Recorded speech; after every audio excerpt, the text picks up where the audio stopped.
Okay, so coffee on the trail, making coffee when you're out backpacking in the wilderness. A very important routine of mine in the morning. I'd love to have my coffee in the early morning before I get going.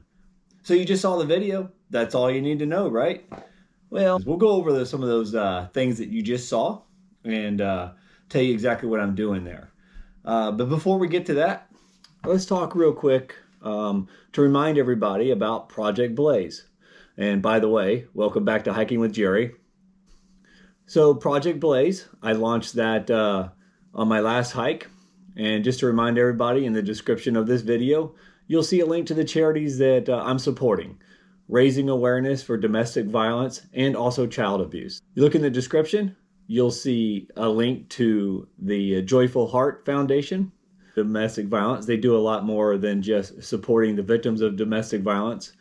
They support initiatives, legislation to help out with some of the big issues that support or will help the victims of domestic violence and sexual assault and child abuse. For example, the backlog of rape kits. They're really working hard with Congress on that, including state agencies across the nation. So go to the Joyful Heart Foundation and read about that. If you're just now hearing me say the backlog of rape kits and you're wondering, what is that, Jerry? Well, I think you should go check it out and see the travesty of injustice waiting for victims to get their justice when we talk about the backlog of rape kits. Also, in the description section, you'll see a link to Sister Care. That's an organization for South Carolina, which is where I currently live.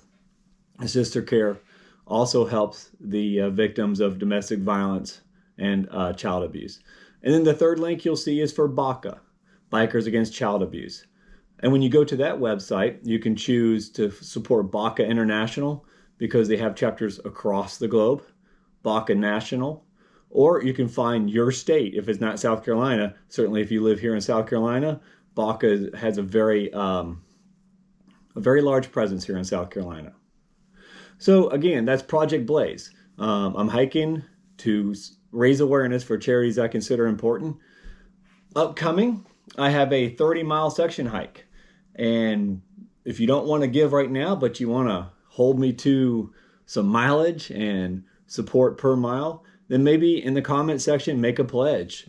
And then a week from now, I'll be out in the Appalachian Trail hiking from a place called Iron Mountain Gap to Highway 19E, and there's some hostels at 19E where I'm going to park my car, assuming the weather holds for me, and that's a 30-mile section hike. So maybe you want to give per mile to the Joyful Heart Foundation or Sister Care or Bikers Against Child Abuse, and you can wait until the publishing of that video and see how I did, and then maybe make your donation then. I might also launch another charity I want to support. So I haven't decided yet, so I'm not going to talk about that charity yet. If I do decide to launch it, I will speak about it during that section hike, and obviously I will have some links in the description. So making coffee on the trail. There's a lot of ways to do that, and if you were to search that out, if you're someone who's trying to figure out how you want to make your coffee on the trail, you're going to come up with a lot of different methods. And there's expensive things you can buy. There's not so expensive things you can buy. And the possibilities are numerous in between that criteria. Some of you might be able to just get good old instant coffee. You get in one of those little packets you rip open and you pour it into the cup and you pour hot water in there and you stir it up and you're good to go. That's great.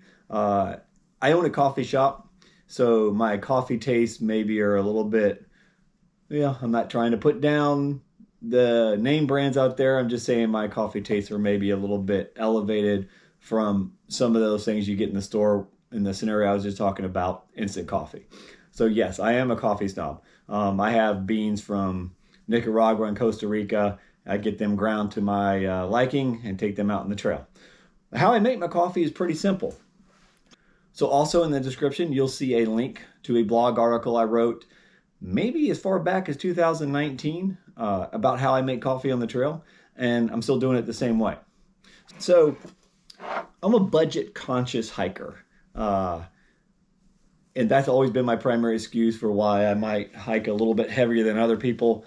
Maybe it's also because I have some comfort items, but we won't talk about that. Coffee certainly is not one of the comfort items that adds to my weight. In fact, I think I've come up with a pretty good procedure that's pretty lightweight. What you're looking at here, and let me just say when I've got my stuff packed away, this is self-contained nicely inside my food bag. And this food bag is how I also hang my food bag. For a lot of people call it a bear bag, and we'll cover that in a future installment. But here you go. Here's my multi-use cup. Today we're talking about coffee.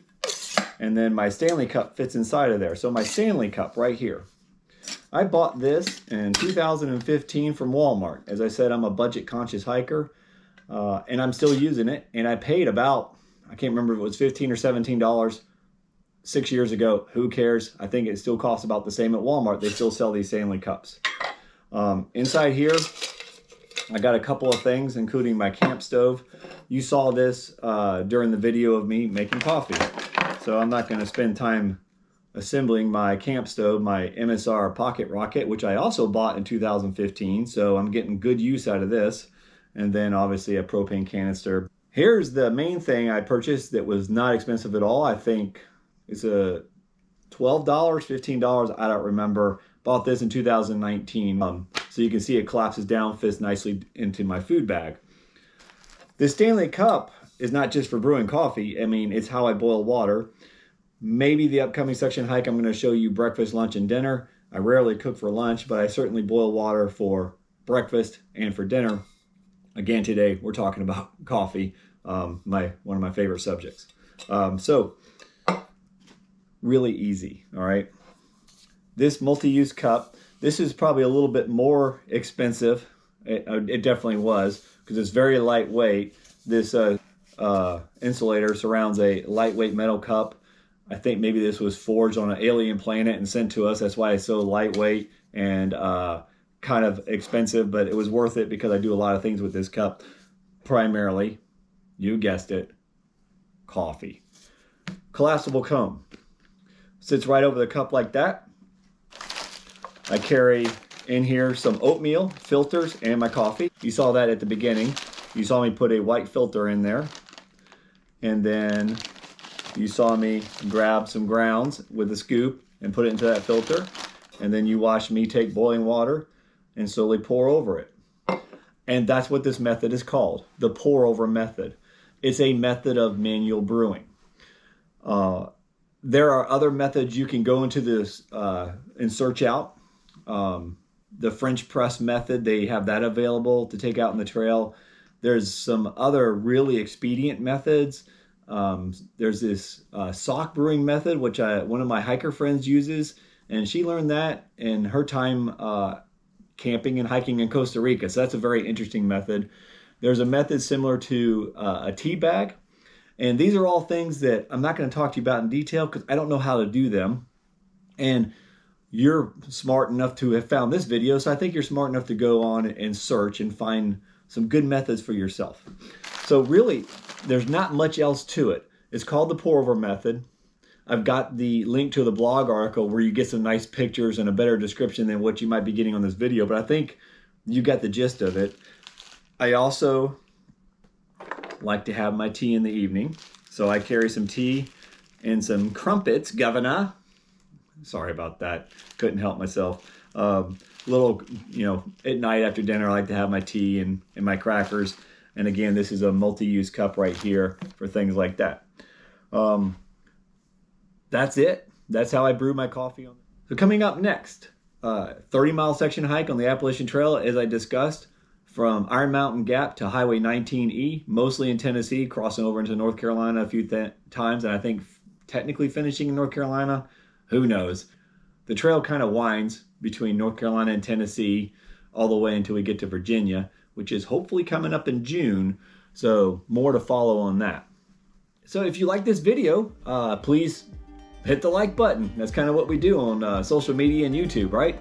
And by all means, consider subscribing to me. I'm gonna have more great videos coming up in the future. The goal here is hopefully you're learning something about hiking so that you can go out there and do it on your own and enjoy the wilderness and enjoy nature, because that's what it's all about. Thanks for watching Hiking with Jerry. See you next time.